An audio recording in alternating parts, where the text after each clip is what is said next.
Hello, all. Happy Friday to you. Happy Friday. We're just giving it a moment for our guests to get settled into this virtual learning space. I'm so excited to see each of you. I never take it lightly when people show up at this hour to be a part of our community. I'm Dr. Nika White, and my pronouns are she, her. And I am the founder and lead principal consultant for NWC, and I want to welcome you to Intentional Conversations VodCast, brought to you by Nika White Consulting. And I so look forward to engaging with my guest co-host today, and you'll have an opportunity to meet and hear from her momentarily. But at the start, I always ask that you go to the chat if you're part of our Zoom community and let us know where you're joining the conversation from. Let us know where you're joining the conversation from today. And I don't want to forget all of those who are joining us by LinkedIn Live. And so if that's where you are catching the show today, then go to the comment section and do the same. Let us know where you're joining the conversation from. I would like to let you know that we believe at NWC that the experience for the podcast is optimized when you're part of our Zoom community. And so for those of you who may be on LinkedIn Live right now, we're going to place a link into the comment section in case you want to pop on over here to the Zoom community. If you want to stay there, that's fine as well. I also like to socialize before we really delve into our conversations that one of the things that we really think is very valuable and appropriate for us to do at NWC is to center and make sure we're keeping top of mind disability inclusion. So we do have closed caption that is available for those that would gain value from that. Cameras today are certainly recommended. They are encouraged. We love smiling faces, but we also know that many of you are maybe multitasking. You are just joining us in more of an auditory capacity. And whatever your circumstances are, we are grateful. We are grateful that you are here, and we look forward to engaging with you. I want to remind you all that the chat today in the comment section, if you're on LinkedIn, is a way for us to extend community with each other as we learn with and from each other. So make sure you're using the chat to present your questions, your thoughts, your affirmations, and that will just help us to have an even better experience. Once again, I'm Dr. Nika White. This is Intentional Conversations VodCast, where we intersect conversations of diversity, equity, and inclusion with leadership and business. Welcome again.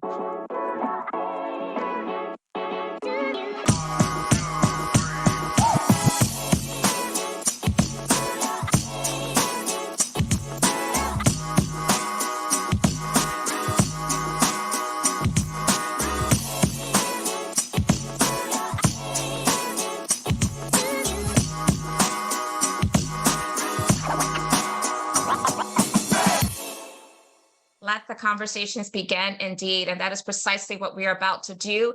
If you're just joining us, again, welcome. This is Intentional Conversations VodCast, and one of the things I like to do at the top of the hour is just bring some attention to maybe some national recognition or observances that I think is really important for us to be aware of.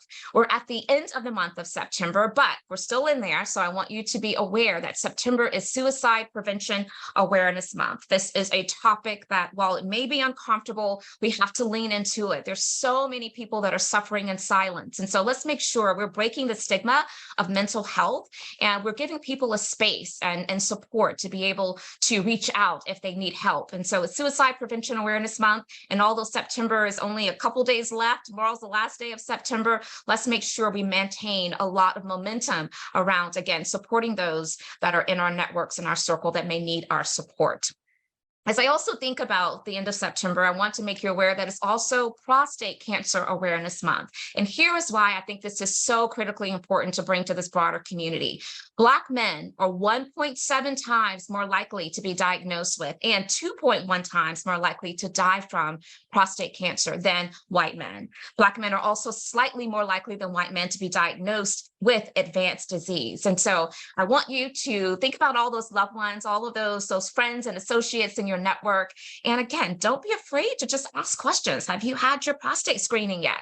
It's really important. Preventative is so much better than having to address issues on the back end. And so let's make sure we are communicating about this where we can. Now, many of you who have been part of our community, you know that we offer different courtesy resources to help you deepen your learning and understanding of all things DEIB. One of the ways in which we do that is we have an Inclusion Insider newsletter that is on LinkedIn. And so I'm going to ask my team to drop that into the chat some of you are joining us by LinkedIn Live today. Would love for you to subscribe. The last time I checked, we had like maybe about, I don't know, 6,000 or 7,000 folks, and the number is growing. But this is just a way for you to get some additional content that we produce at NWC. So thank you for being part of our community there. Now, before I introduce our guest co-host for today, I want to give you a little bit of what you have to look forward to in the upcoming month of October as we welcome new Intentional Conversations guest co-host. So on October 6th, kicking the month off, is Christy Rutherford. If you don't know her, look her up, follow her. We're going to be discussing women's work challenges, women's confidence, and the 3 things women can do to get a 30% raise this year or next year, because we're getting close to the end of this year as we enter Q4. But I want to tell you that Christy, her track record is amazing. So you don't want to miss that show. Invite your nieces, invite your friends, your sisters, anyone that you know, because I'm telling you, they're going to want to be able to hear what Christy has to say. And then following that, we have Yvonne Hutchinson. And I look forward to that conversation. That's going to be on October 13th. And we're going to talk about reimagining workplace learning and how to unpack the relationship between professional development, professional improvement, and cultural transformation. And so I look forward to you joining myself and Yvonne for that conversation.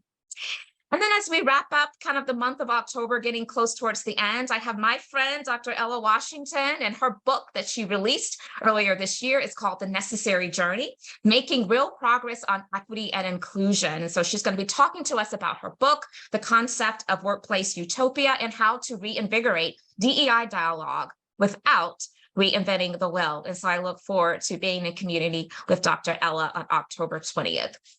Now, do you enjoy the Intentional Conversations VodCast or podcast? For those of you who may not be aware, we do extract the audio. We make it available in podcasts for those who like to get their content in that capacity. But I want you to let us know what your experience has been. My team is going to drop into the comment section, into the chat, a link. And this is a simple link with maybe just 2 or 3 questions. If you have had a great experience and you've gained value from being a part of this community, we would love to be able to showcase that information just so that others can see the impact that we're having and grow this community. And so thank you in advance for any type of input that you're willing to share with us.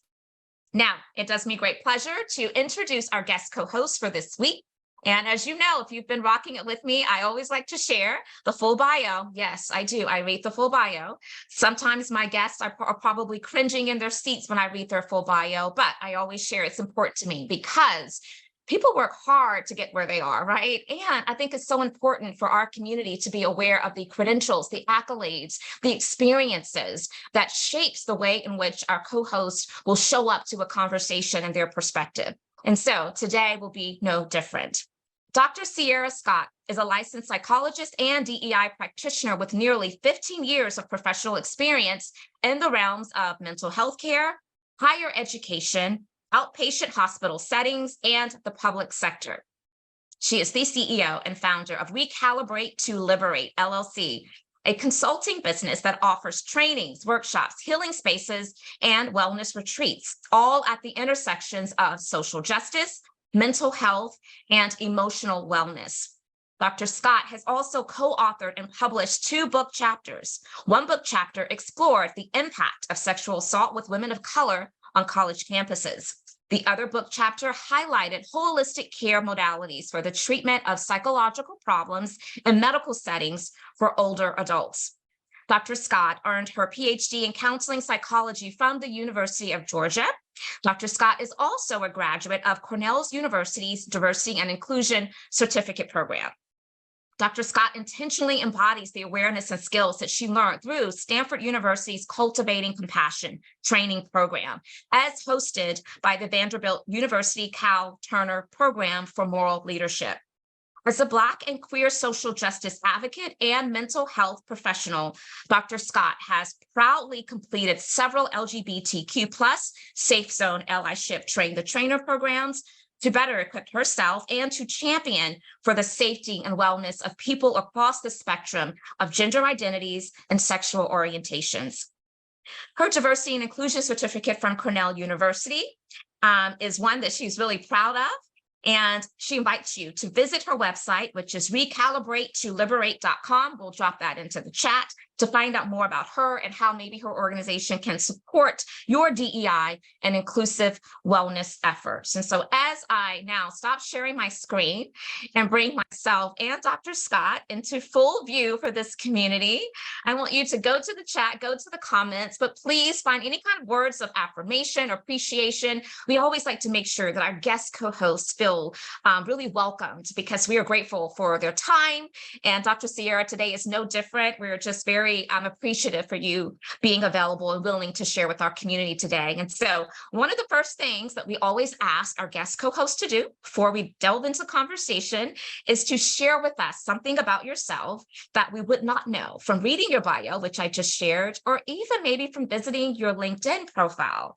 So welcome this audience in your own way, sharing in whatever, comfort level you have about something different about yourself. Welcome. Thank you so very much again for creating space for me to join today and for that warm introduction. It's really an honor and a privilege to be here. I think if I were to introduce myself in a way that isn't reflected in my resume or CV or LinkedIn, I think the concept of identifying as a warrior and a healer is what resonates best with me.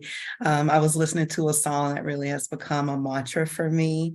And a warrior in that I identify as a social justice warrior, a warrior for peace, a warrior for healing, a warrior for community, and that requires action. So when I think of the word warrior, that requires action. It requires boldness, courage, and warrior also has cultural implications for me as someone who identifies as having African and Indigenous heritage. And so coupling that also with the idea of me being a healer. So yes, I've gone to school for tons of years, and I do identify as a licensed psychologist, but healer in that balancing with that masculine warrior energy, that feminine energy of healer, that I can show up just as equitably and softly, air quotes around that, when it comes to creating and holding space for those who have experienced harm or trauma, whether it's in their individual personal lives, in the workplace, their relationships.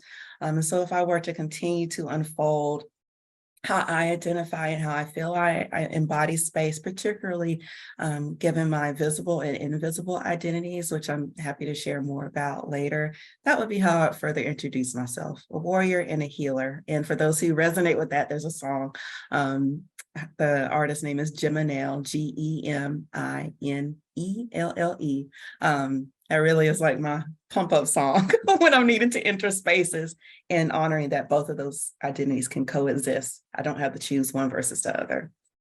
No, you don't. They absolutely can coexist. So I love defining, ourselves as a warrior, which is, there's obviously lots of connotation associated with that when we think about warrior strength. But then the same token, as you have expressed, Dr. Ciera, also saying I'm a healer. And that's a little bit of the softer side, right? And I do love the fact that, especially as women of color, we can get to a place where we're much more comfortable talking about holding the balance between the two, right? Being a strong warrior, but also being this soft individual that can rest, that can know that we also need support, that can be vulnerable, and that can just through maybe our presence to provide a level of healing for others. And so I absolutely love all of that. So I want to jump right in. I want you to tell us a little bit about your DEI journey. I want to understand what inspired you to start your business. Again, the name of it is Recalibrate to Liberate. And so what was that experience like? Yes, thank you so much for that question. So for me, I would say that my personal identities and my professional and identity development across the years, as someone who is very connected to my Black identity, my identity as having Muskogee Creek heritage, my identity as a member of the LGBTQ community, I identify as queer, and just what that was like growing up in the Deep South. I was born and raised in Georgia, and also coupling that with my deep spirituality. And so embodying all of those elements of who I am just as a human, and then how that has impacted how I move in professional spaces, particularly when I have for most of my career been either the only person of Yeah. color and or one of a few. Yeah. And then when we intersect that with my other identities, particularly around identifying as queer, I began to advocate like personal experiences, but then also supporting other colleagues, particularly colleagues with systemically marginalized identities of when they're experiencing micro and or macroaggressions in the workplace, experiences of tokenism and how that intersects with white supremacy culture in the workplace.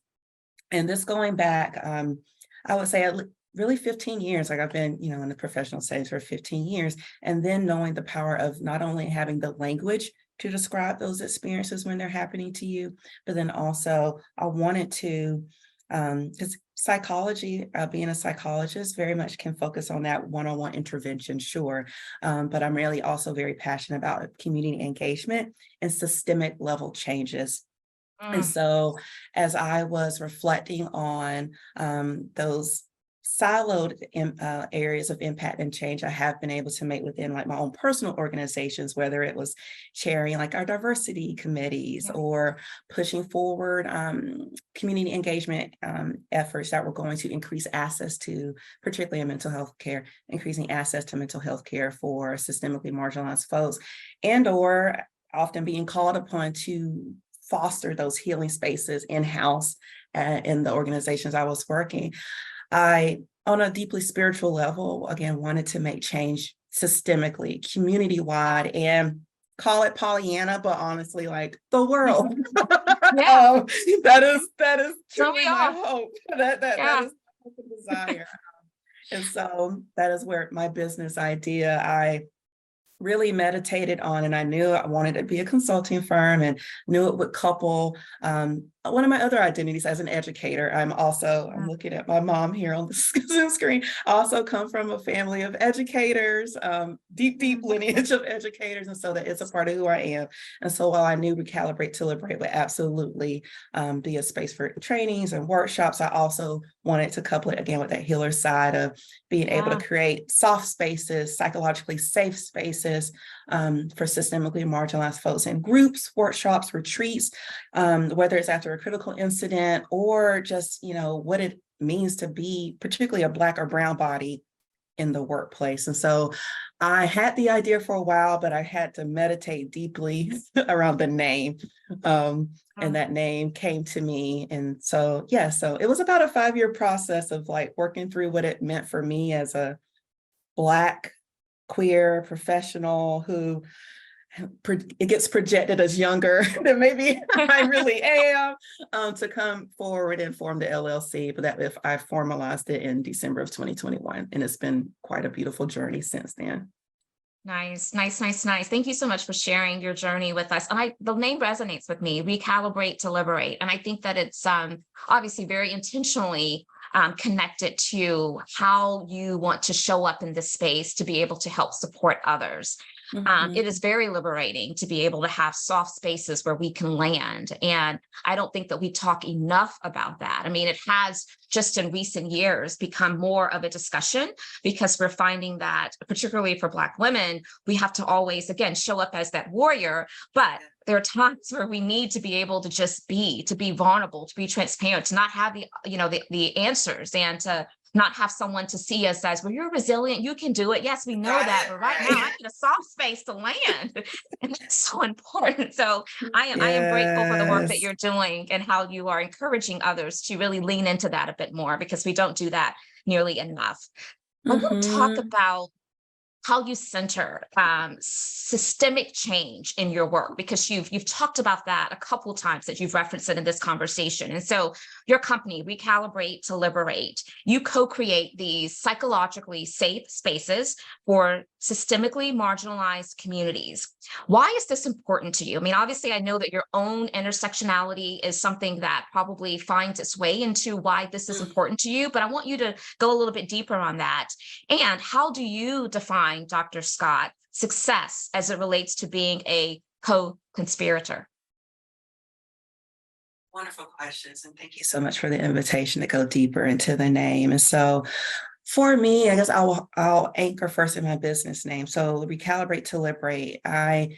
part of co-creating, because I use that language intentionally to dismantle how white supremacy shows up around, like, yes, I can be an expert, air quotes, around DEI, mental health, and things of that nature, but folks are the expert of their own experience. And so I really want to be joining alongside folks and their recalibration.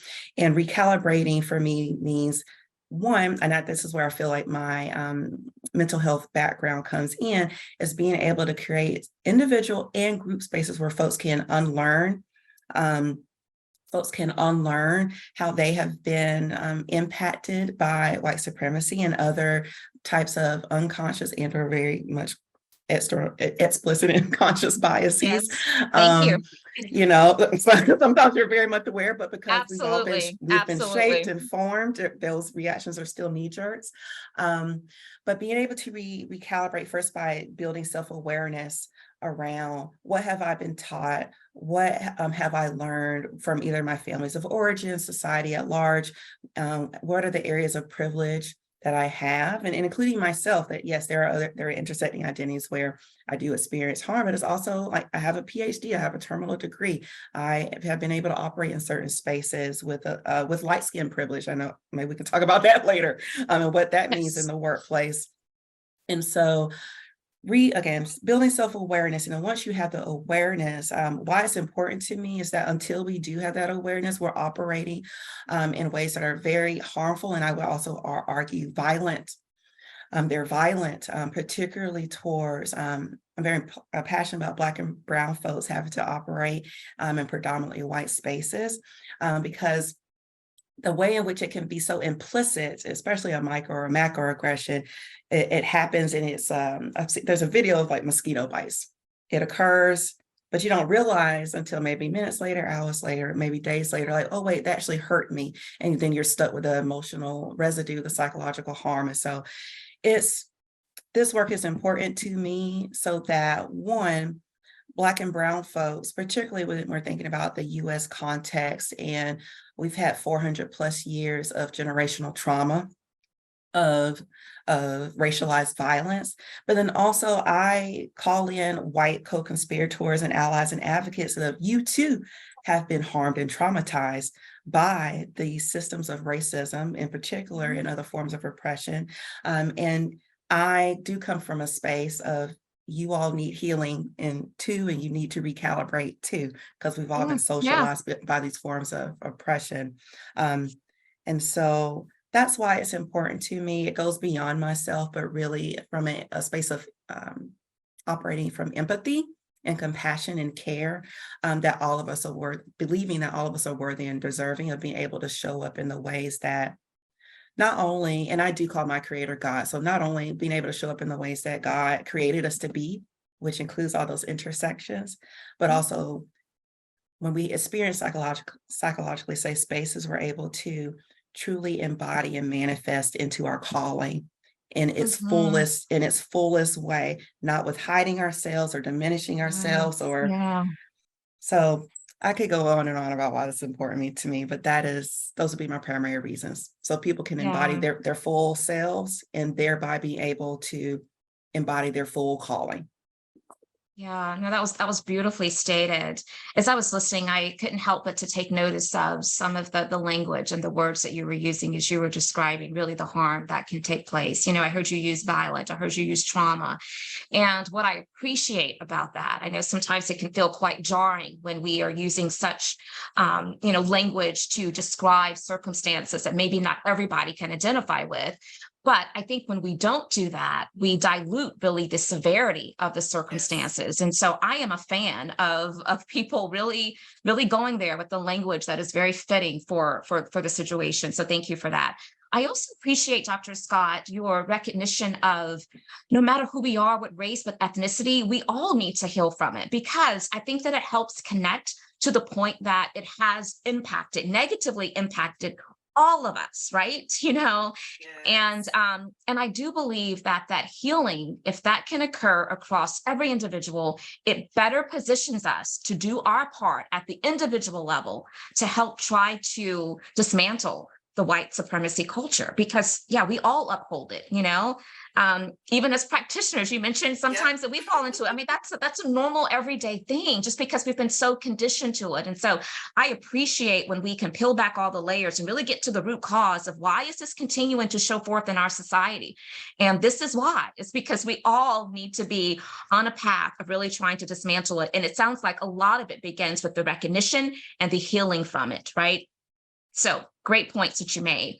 I want to talk about your role and your experience, of course, as a licensed psychologist in doing this work. So can you share a bit more about the intersectionality of mental health and DEI, and how, again, your experience as a psychologist allows you to maybe be even more effective than someone that doesn't have that training when you're coaching and working with different individuals and organizations?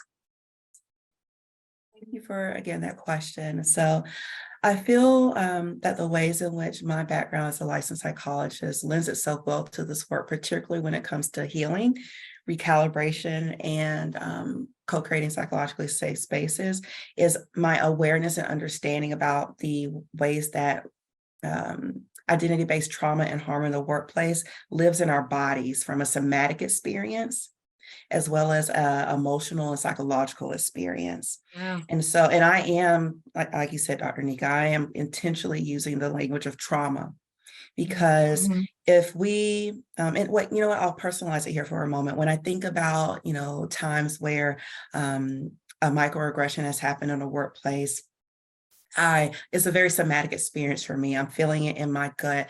I'm getting really hot. I'm feeling tingly everywhere. I'm tensing up these hips and this lower back. Those are my signals of, uh-oh. that really has impacted me. And so as I'm saying that, I invite everyone here to reflect on because it's like a shock wave of an earthquake, so that there's the moment of impact, but then there's the ripples. That's how I think about how trauma, especially in the workplace, can occur. And so I feel like my mental health background can help, one, validate and normalize that, because I think we have been taught, particularly from Westernized and Eurocentric medicine, that the mind and body are separate, when in fact, Indigenous heritage teaches us that they are very much much connected. And so I think that's number one, is being able to help folks give the language to the somatic physical experiences they're having in response to the workplace trauma. And then from an emotional space, thinking about, I feel as though I'm able to, again, give language to people around experience of hypervigilance they may be having in the workplace after, let's say, an incident has occurred, especially folks with marginalized identities. You may feel mistrustful of certain spaces. Yeah. You may be self-isolating as a form of self-protection. You may be coming in, doing your job, if that's not already your motive, your way of operating, come in, do your job and leave. You don't want to socially connect, again, perhaps from a space of self-protection. I could go on and on, but there are these ways in which the psychological impact, because I don't feel like we give it language of, oh, that's why I'm showing up this way. I'm in self-protection mode. I don't have an attitude just because. I'm not isolating myself just because. No, this workplace doesn't feel safe. So I'm doing what I need to on a human basic level to take care of myself. And so as a psychologist, one, being able to give the language, and then being able to work, whether it's with employee, affinity groups, or working with the leaders and directors of these organizations around, how is your leadership style?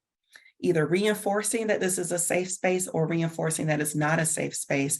How do staff meetings run? How are those run? Are those shared, or is it very much top down?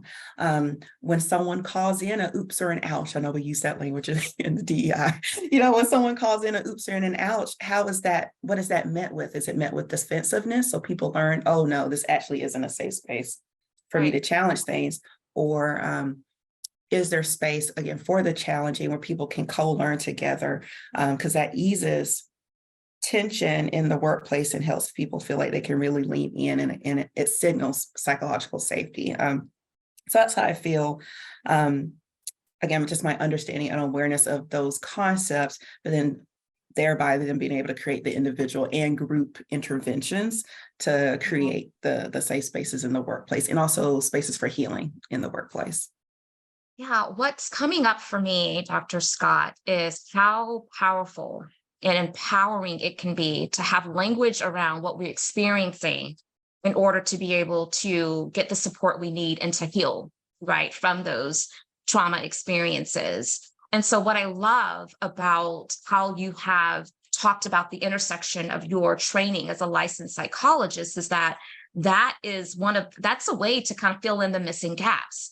Because how many times do you and I, as we are just in the midst of this work, we encounter people that are holding what they have experienced and not talking about it because they really don't know, is this just me? Or did this really happen in the way that I sense it happen? Why am I feeling this way?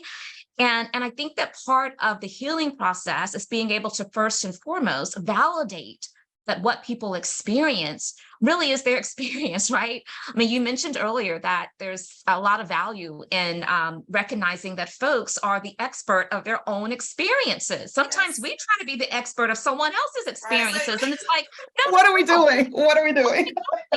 what are we doing? And so I so Yes. appreciate how in which you've talked about that and the somatic experience. And again, I just think that it enriches, I believe, the ability for someone to engage in a more meaningful way when we can connect it to what is psychologically happening within our bodies and why that exists. I want to talk now. Go ahead. You have a point that you want to make, and I want to Sorry. get you to jump in. Yeah. No, don't be sorry at all. Go for it. I'm also just a quick comment as well around the siloing that happens when workplace harm Yeah. occurs.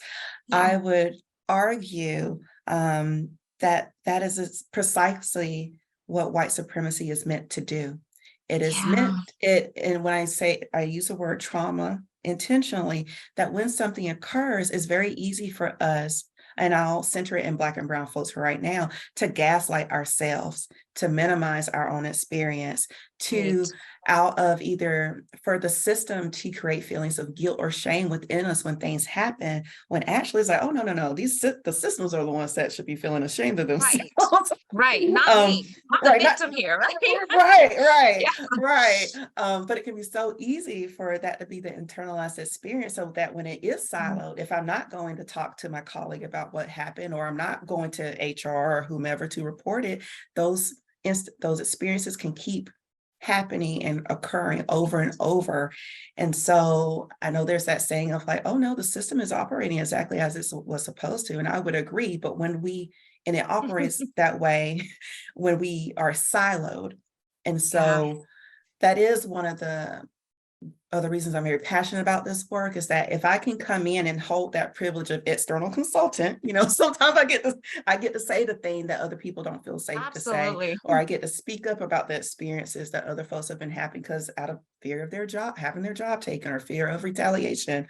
But I just wanted to speak to, again, that siloed experience of like, that's how racism, sexism, homophobia, ableism, all these isms can continue to thrive when we're not talking Yeah. about it. And so that's why co-creating psychologically safe spaces where people can talk about it in community and thereby heal in community is something that's where that warrior comes in, that the There you warrior go. side comes out for me.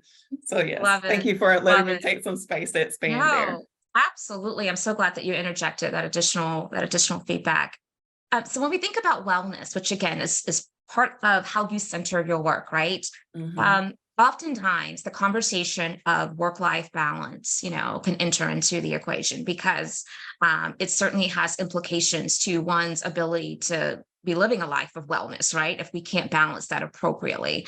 And so I want to talk about work-life balance and work-life or life-work harmony, because I know Mhm. that the language is kind of shifting. I often say work-life blend because I Mm. believe that we all are going to find ourselves imbalanced. And so we have to really just consider the fact that there are going to be times where we will need to blend. And what does that look like? Right. And so, anyway, I want to get your perspective on, as you are coaching around wellness and you are sharing thoughts and perspectives to really balance what can really be disruptive to our lives when we feel like we are in balance from work and home.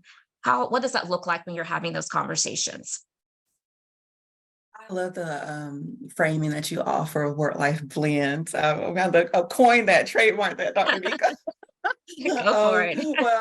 Well, I'm appreciating the shift of language between work-life balance Yeah. versus work-life harmony and or Mhm. blend, Yep. because, when we think about work-life balance, I'm like, it's Libra season, those scales, when we think about Yeah. it, Yeah. it can feel very dichotomous of either I am like 100% like killing it with my self-care versus it's completely in the trash, or it also doesn't make space for multiple domains. I feel when we're thinking Yes. balance, it's just either one versus the other versus work-life harmony.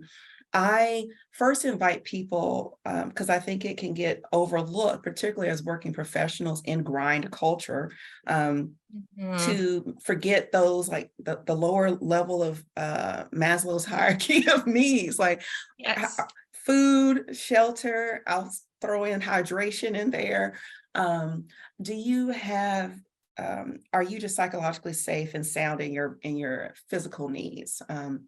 And then from there, there's so many other pieces of our lives, where there's relationships and other forms of social connection, spirituality, faith, if that's important to you. We've got, other forms of, financial wellness and self-care. And then there's so many domains. And I like also the term of harmony, because that, if you think of like 100% self-care, those domains can shift in percentages from day to day. And sometimes I could argue Absolutely. hour to hour. Like some Second to days, second. sometimes second to Yes. second, Yes. literally. Yeah. And so why I like the framing of balance versus, or I like the framing of harmony versus balance, is it gives ourselves permission that what we're needing can change from day to day. Yeah. For example, like I am an avid journaler, and I Zumba and things of that nature, but there's some seasons of life where I may lean more so into one form of self-care versus the other, and that's okay. And so when I'm using those principles of flexibility, adaptability, and also that's a form of showing ourselves self-compassion when we are being in tune with our personal needs, and we're giving ourselves permission to attend to those personal needs from a not rigid way, but flexible and kind way.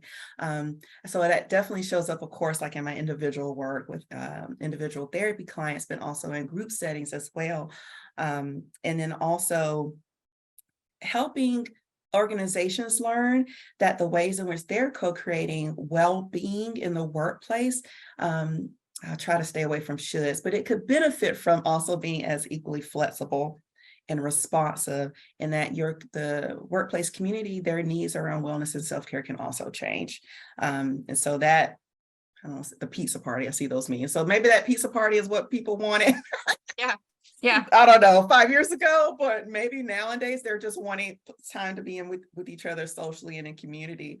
Or Right. maybe it's the massage, if again, if you have it in the budget, maybe it's the chair massages you bring in, or maybe it's people just need dedicated breaks throughout their day, and they know it's Yes. protected. They know it's protected. But Yes. again, flexibility, adaptability, and being responsive. And that's how we can show ourselves compassion individually, and then how compassion can really make its Yeah. way into our organizations.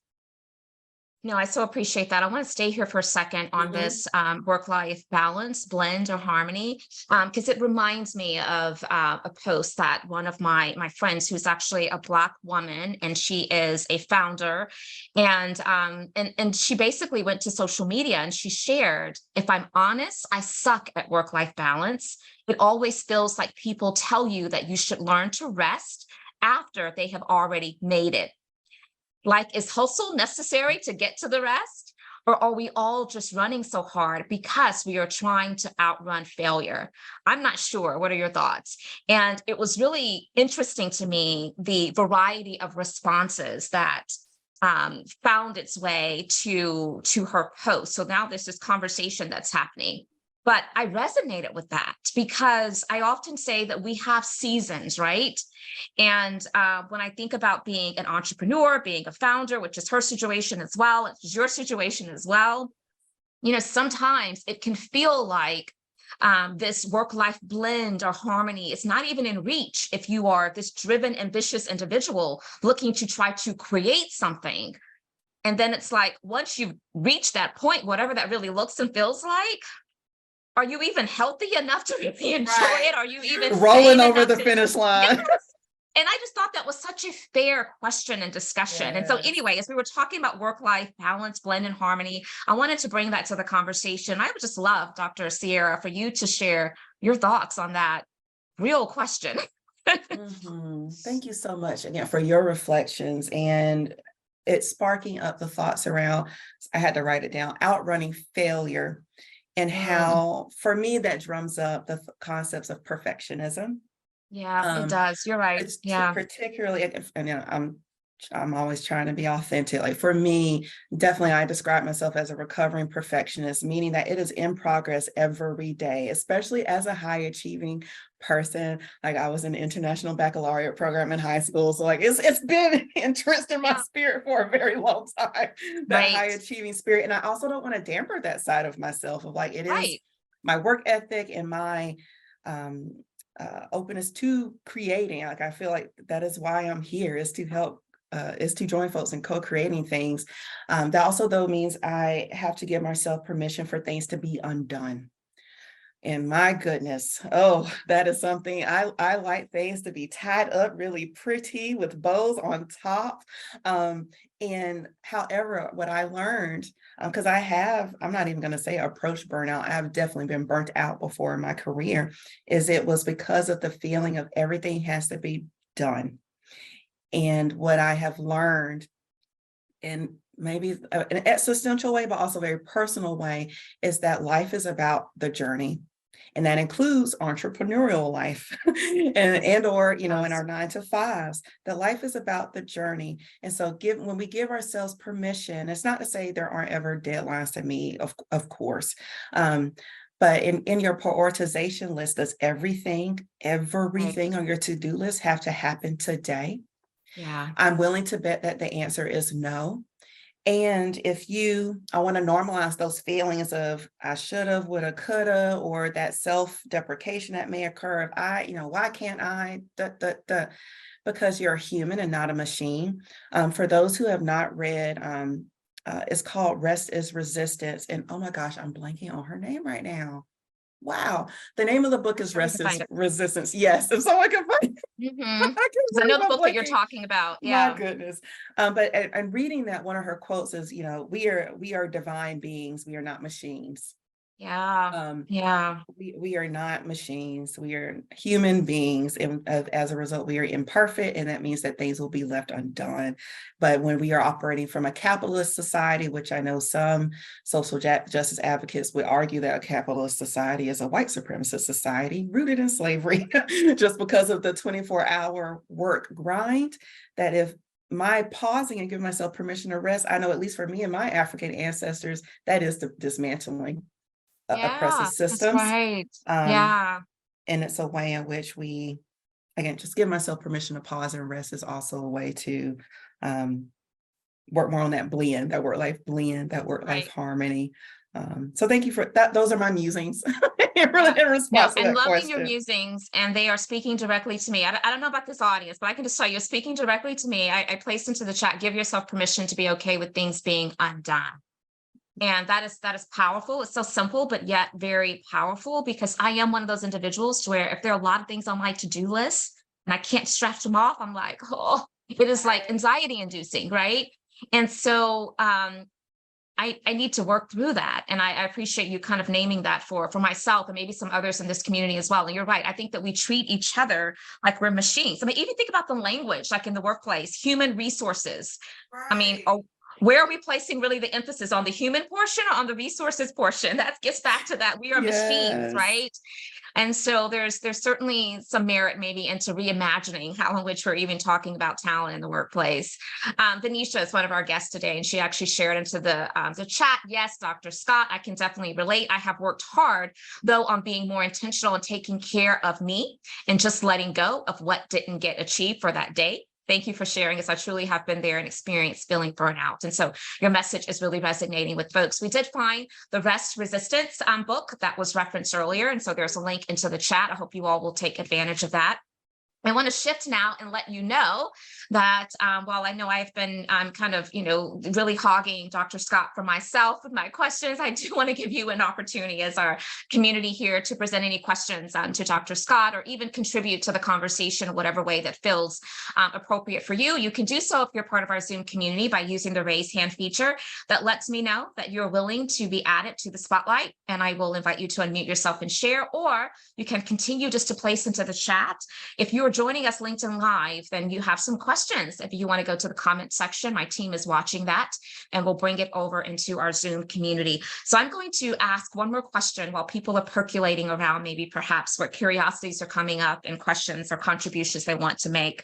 And so just to give you time to do that, vicarious trauma, we've talked about language and words, right? So vicarious trauma is a widespread, Dr. Scott, but rarely talked about phenomenon. I want you to explain what this is and let us know why this can be really harmful if there aren't interventions for the practitioner experiencing this.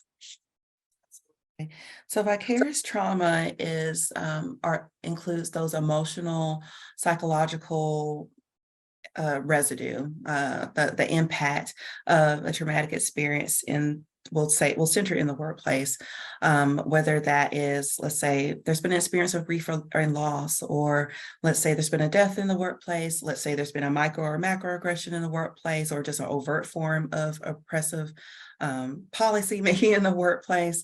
If there's I know I'm here based in Nashville, like the Covenant School shooting, like that was, supporting clients and colleagues, some of which had personal connections to that shooting, holding those stories. And so if I had to streamline it into what vicarious trauma is, when you are a practitioner and you are hearing those stories, and or depending on your own salient cultural identities, you are also personally impacted by those incidents, then you're left behind, those emotional side effects are what you're left behind with, whether it's hypervigilance, meaning like feeling on edge, really constantly watching for your safety. If your sleep is disrupted, your eating patterns are disrupted, nightmares, and flashbacks sometimes can occur, just a feeling of weightiness. I know vicarious trauma and burnout symptoms can also look very similar to depression symptoms when it comes to low mood, low energy. And I do want to use my voice as well to speaking to how suicidal thoughts can be one of those effects or related to vicarious trauma, because of just the overwhelming sense of somatic experience of vicarious trauma and or the hearing of the psychological impact. And so why it's so important, particularly as practitioners, and I'll say DEI practitioners, when you're going into spaces, you are hearing about some of the most painful experiences that folks have had. And again, depending on your own personal identities, you can't help but feel that in a heart space and on a soul space. And so when you're leaving those places, while you're there, I encourage folks, if you don't, then that's when it can manifest in medical issues, heart disease, these other forms of cancer, mental health, anxiety, depression, suicidality. If we're not attending to ourselves when we are entering spaces and experiencing vicarious trauma because we're hearing the stories. And so I ask people, how are you grounding, DEI practitioners, how are you grounding yourself while you're there? You don't just leave yourself outside the door when you walk into these spaces. So is it, grounding through your body? Is it, you've got something that you hold to stay, present? Are you somewhat maintaining eye contact, hydrating, drinking your water, doing deep breathing? And then what's your self-care plan every single time you exit a space where you have either you were witness to or again, you heard about these traumatic experiences in the workplace, because that's what makes this work sustainable. If you are not taking care of yourself and attending to the impact of vicarious trauma in your body, your mind, and your spirit, this work is not sustainable, and we really need you, myself included. We need everybody here doing this work. Such an important point. And I think that a lot of people perceive that maybe practitioners in this space are immune to all of the negativity that can come, because maybe we have these superpowers that allow us to not feel the way others feel. And when we think about the fact that so many practitioners in this space are part of marginalized communities, this type of conversation is so critically important. I do leverage like the hydration. I also leverage like the deep breathing. Sometimes audience members will, I'll say, take a deep breath in, a deep breath out, notice the sensations in your body. And what they don't realize is that this is just as much for me as it is for you. But that's so important. That is so important. So thank you for amplifying that. There is a question into the chat right now that I want to present to you. And this is coming from Michael. He says, peace, what's the best way to deal with a supervisor that has experienced vicarious trauma? Oftentimes, there are supervisors that ignore the DEI component and treat subordinates horribly. What would you recommend for that? What would you say, Dr. Scott? Taking the question in, and I'm acknowledging I'm going to respond in the way I'm interpreting it. So I just want to put that caveat out there. So for me, I'm thinking about times in which I have worked for someone who had experienced vicarious trauma in the workplace and had not had opportunity to heal that for themselves. I'm thinking about the ways in which it manifests, whether it's defensiveness, lack of personal accountability, because taking accountability for their own flaws may feel unsafe. Sometimes folks who experience, especially identity-based trauma in the workplace, again, if it hasn't been healed, I do anchor things in slavery just because the U.S. context of like we're trying to seek control in the ways in which we can. And so that's where my licensed psychologist brain comes in. It is a normal human behavior to seek control when things can feel like they are out of control, which vicarious trauma can make us feel, again, if it has not been healed. And so it draws me to thinking about when you are on the receiving end of that. I first and foremost invite you, again, I think that's why language is important, to be able to name like, oh, this is what's happening here. Because especially in a supervisory relationship where the power differential is present, it can be easy to internalize and personalize somebody else's behavior. So that would be my first part of being able to at least tell yourself, like, this isn't about me. This is about this other person. Depending in a ideally safe supervisor relationship, which obviously doesn't feel like it might be present in this question from Michael, but ideally you would be able to bring forward your observations and I do invite folks to use I statements. Again, that's where my psychologist brain, hey, when you say XYZ supervisor, these are the ways it makes me feel, and ground it in a concrete example. When you said blank, because usually if we're giving ambiguous feedback, we can get even more defensive. And then of course, like worst case scenario, I know, unfortunately, like sometimes that may require taking next steps, higher levels of action when it comes to reporting harmful supervisory experiences. And so I do go back to the individual experience of the person on the receiving end of how can you take care of yourself in a way that you're not personalizing someone else's how their vicarious trauma is manifesting. And then if you feel safe broaching that conversation with the supervisor around how they're about how they're showing up is impacting you. But if you do not, and if there are other avenues by which to take action of reporting, feeling like you can avail yourself so that was additional support. Again, that's my answer without having the full context of the situation. Sure. Thank you, Michael, for your question. I love the fact that you brought up the importance of specificity when you're giving feedback. I think your statement was when it's ambiguous, it does cause people to become more defensive. And so that's a really good practical takeaway that I think this audience certainly can gain some value from. So I don't see any hands raised, but if you have some questions, send them my way. I do want to now address a topic that I think is really critically important. Many of our listeners are advocates for the LGBTQ+ community. And I want to understand, Dr. Scott, from your vantage point, how can leaders and champions of and allies of the LGBTQ community that are not, how can they ensure that they are not unintentionally adding more trauma to that community? I think in hearing the question, one is thoughtful questions. I'm grateful for all the questions that have been asked. I would invite folks to give themselves permission of like, you might not be able to ensure, like there's a lot of pressure on that. You might not be able to ensure psychological safety when it comes to LGBTQ identified folks, when it comes to getting everything perfect.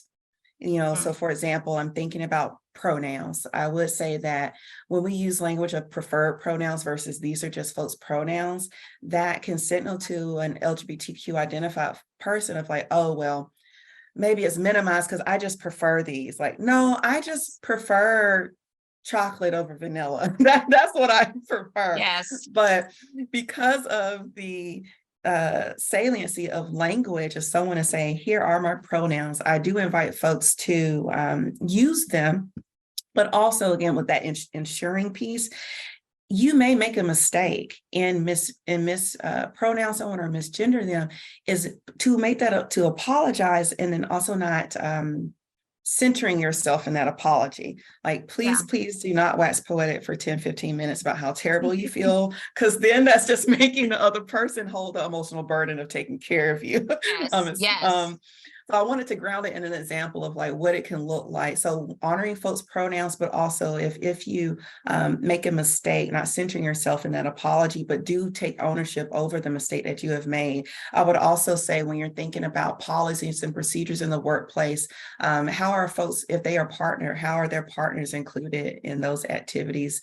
Is it safe for people to bring their partners to community building activities in the workplace? When you are, and I'm using the word partner directly. So I will say for myself as a queer identified person, I very often people may make an assumption about the gender identity of my current partner. And, without knowing my current circumstances. And so using gender neutral terms when you're approaching someone for the first time around perhaps their relationship status, when that's appropriate in the workplace, is another way in which it's an invitation for LGBTQ folks to know, like, okay, I can breathe here. I can bring in my fullness here. This is people are already aware around this. And then I can, as a LGBTQ person, bring those parts to bring those parts of myself into the workplace, because there's those cues, those signals. So trying to think how else. And then when it comes to so identity-based trauma, absolutely we're focusing like Black and Brown folks, but also my current state is there's a lot of anti-LGBTQ and anti-trans legislation. So keeping abreast of those policies and procedures, and how that is creating unsafe environments for LGBTQ folks, depending on your state where you live, and making sure that those things are included in the conversations when we're talking about identity-based trauma, and especially if you're talking about the intersection of race, sexual orientation, gender identity, spirituality, and so on and so forth. So those are just some things that immediately come to my mind. Yeah, some really good practical tips there. So thank you so much for sharing. If anyone in this community desires to connect with others that are part of this podcast community beyond this hour of time that we share on Fridays, feel free to drop your LinkedIn information into the chat. We also have shared Dr. Scott's LinkedIn information, and hope that you will connect with her and really gain value from a lot of the great content that she shares out there. We are soon going to be running out of time, but I do want to ask about this healing work that you're doing. As someone who works in the healing space, Dr. Ciera, it's a tough question, but is your work ever done? I'm really curious about, how do you take time to rejuvenate after some of those challenging sessions and conversations that you've been exposed to? So in short, no, the work is not done, especially hearkening back to earlier. I do identify with DEI work and my work as a mental health provider as my callings. And so I'll be doing this until my last breath. As such, I create intentional space for rest, and especially when I am operating in the as a DEI practitioner, depending on the level of readiness in an organization, just my own trauma of experiencing defensiveness from leaders in the organization, or maybe even microaggressions as I'm doing this work, is critical to me. And so beyond those, like I said, those basic physical needs. I am a huge advocate of the NAP ministry, is for sure. I love to read. I have loved to read since I was a child. And so I'm a huge advocate of reading. Yes, books related to my profession, but also not related to my work. I love food, both cooking and eating. So trying new recipes. Give me anything spicy and I'll give it a go. I do meditate pretty much daily. It is a part of my daily morning practice, as well as journaling and being with spirit. And so those are the ways I refuel myself. Again, for me, my faith is very important. And knowing that I'm not alone, one, from a spiritual perspective, and also from a community perspective, nurturing. I've got plans for dinner with the friends tonight. Making sure I'm staying connected and doing things that are going to nourish me so I can keep going. So yeah, we need you to keep going. The world needs you. We need all that you have to offer. Thank you so much for just gracing us with your presence, with your insight, with your intellect, with your wisdom. I mean, I am just so grateful that you said yes to the invitation. I know that this podcast community also really appreciates having shared this space and time with you, Dr. Ciera. And I want to thank our audience as well. If this has been of value to you, then I hope that you will share it out with someone else. The replay, of course, will be available relatively soon. And then don't forget that we also will make the audio of this podcast available in a podcast capacity. And so have a safe weekend. We thank you all for joining us today. Bye-bye.